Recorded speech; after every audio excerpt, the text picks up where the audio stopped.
Welcome to Honest Car Reviews. My name is Eric and this is the Polestar 2 dual engine. Polestar is kind of a subsidiary from Volvo. They have a history together. Polestar was Volvo's racing team. They did performance options. They still do for Volvo, but there's also their own brand. Having the same base platform as the Volvo XC40 P8 Recharge and the newly launched C40. But this is more of a sedan, and personally I do like this Polestar 2, especially the front. It looks muscular, and even though it doesn't have that classic grille, they still make this with this very rectangular look. I mean, it looks beefy, but not too much. It's sleek, beefy. I hit a sweet spot for me. They're popping up here in Sweden, so you get used to them. But when you see this, I mean, in the sunset with this amazing color, extra option of course, wow, it's one cool looking vehicle. The battery is 78 kilowatt hour and the power is 300 kilowatt, meaning 408 horsepower, the same as in Volvo's P8 models. But here you had a performance software update. So by paying 1,000 euros here in Sweden, you will get 50 kilowatt more, from 70 kilometers an hour up to 130. So it won't affect your range. It is still the same. This performance package giving you these gold Brembo brakes. Behind you have Erlins dampers. Is this meant to go down a racetrack? Not really, but it can definitely handle its own on some corners. We need to talk about the rear trunk, and this is a sedan, and to make it easier to get stuff in and out, the whole rear opens up, more like in a crossover and less like a sedan. Let's see here.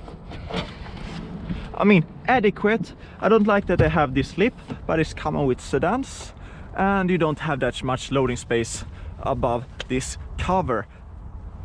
It is not class leading. You have this load divider, and underneath you actually have utilized as much storage as possible. Let's talk about the front. And the front, where is that button? Let's see if I can do it from the front. No.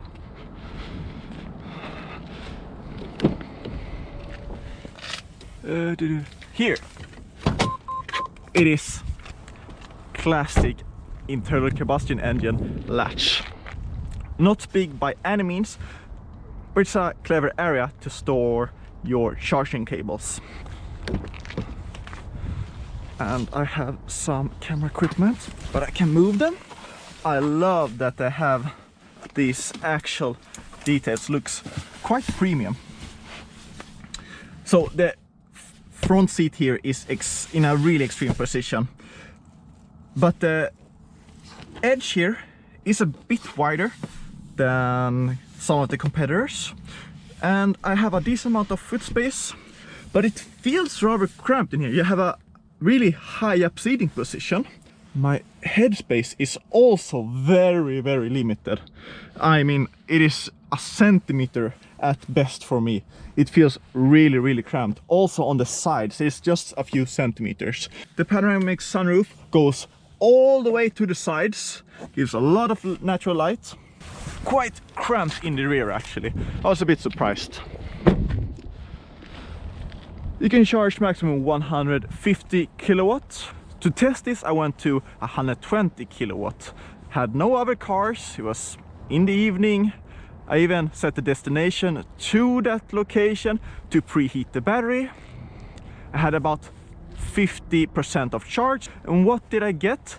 60 kilowatts. And it dropped down to about 50 when it got over 80%. 0 to 100 kilometers an hour is done in 4.4 seconds. Without the performance software update, it takes 4.7. Inside is a lot of Volvo. The Volvo steering wheel, the Volvo buttons. It is also somewhat distinctly Polestar. Up here we have a Polestar logo. This design is also a bit different, but it also means that it makes the interior feel cramped, more sports car-like, more hugger down, and they have used different tones and colors of grey throughout, apart from, of course, these gold seatbelts. The infotainment system is still Google's, but it has also had some Polestarization. So even though you have the same features, colors are different, more towards the black and orange, but also I think it's more usable. It's more customizable initially to personalize to your needs. I have the range assistant, maps, my phone, and if I want to change radio or my source. The steering can be light, standard or firm, and in standard it is even firmer than in Volvo's firm. You even have the choice of one pedal drive, low or standard, or to creep. So if I press on, press drive, release the brake, can feel it move. And I love that they have these choices for you to really make the driving experience for your taste. You have all of the free options available: the performance package, the pilot package, and the tech package. And if I were you, I would always go with the Plus package, because it gives you the heat pump, the new upgraded sound system, and so on and so forth. The pilot package is for the cruise control, the pilot assist for the cruise control, and those kind of features. Highway driving the Polestar 2. And in general, I don't have that many complaints. I love the way that the gas pedal responds to what happens with the car. I love that you can change, if you have one pedal driving, how aggressive that is, and if you want to have creep. The steering is a bit sharper than the Volvo, which I like, and you can even change the stiffness of it. And the pilot assist, still aggressive, but it does a better job than the Volvo counterpart, I feel. But all in all, the driving experience is fine, but my problem with this is the performance package. You have the early dampers, and they are obviously stiffer, and since you have a bit bigger rims, they also help make the driving experience feel more direct, but also a bit stiffer, a bit more jolty. We are on a rather smooth highway, no problem, but as soon as you get some undulations, some patchwork, some broken roads, you really feel it. If you want to use this as a daily, I would strongly suggest for you to not choose the performance package. I'm now driven on the highway, but we also need to, of course, test it on some twisty bits, because it has the performance package, it has the performance software update, and of course it's the dual engine. So let's see if I have everything in the firm. I won't turn off the traction control because the road is dry and you have four-wheel drive, so yeah, it won't slide that much. So yeah, compared to the Volvo C40, that's extra oomph over 70 kilometers an hour. Definitely feel it. It feels like it never loses oomph. The power delivery is very linear, quite expected actually, and you have about 20 more torque, which actually I don't feel. You have 680 Newton meters torque now. Let's see through the blends. It's a bit wet here. Put the power down. Yeah, it does it fine. Is it more of a point and squirt type of car? No. I mean, I have confidence through on the road. Slow down, and the brakes, the Brembo brakes, they work like anchors.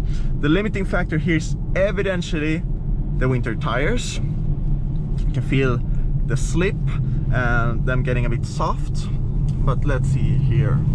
Increase the throttle, yeah. It does talk back to you, and I think my takeaway right now is the suspension and how it really talks back to you. Stop here. Test the acceleration. Turn off the traction control. There's no launch control here. Just hold the brake. Yeah, especially you can really feel it not kicking into another gear, but the acceleration just continues over 60, 70. Can feel the car being a bit bouncy, but also the faster you drive, the more compliant the suspension becomes. Initial turning is really good, and you feel the rear rotate nicely. Just nice or good suspension chassis setup. Steering is more sensitive, more direct, more finely calibrated. I'm impressed. I am impressed. I love the way this looks, especially in that sedan shape. Still boxy, but a bit muscular, but not too much. But oof, the traction from the front end, I'm really impressed by the front end. Really bites and holds on, even though the weight of it all makes itself minded. It's a lot of power, a lot of weight, and a lot's happening. But since you don't have that much sound, you can really focus on driving the car.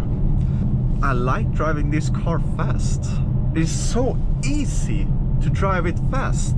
The base price of Polestar 2 single engine, small battery, still get a decent range, is just under 50,000 euros. This car with the beautiful, I think they should have a bit lighter tones to their colors. This is blue, dark blue. I would like some lighter blue and some different color choices. 77,000 euros for this. If you want the longest range possible, you have the front engine with a big battery of 78 kilowatt hour, and then you should get over 500 kilometers of range. The competition is the Model 3, the Hyundai Ioniq 5 and the Kia EV6. Of course there is the Volvo's counterparts, but in range, when you look at the range, it looks like the Polestar 2 beats both the C40 and the XC40. In terms of bang for buck, with the performance pack, the performance software update, I mean, you get so much performance for the money relatively to what is out there. Polestar has a clear vision. I like what they're doing. They're different, fresh face in the EV world, with everyone doing electric vehicles. This is a different view on electric vehicle. I like the approach that Polestar is taking, and I can't wait to see what they're doing in the future.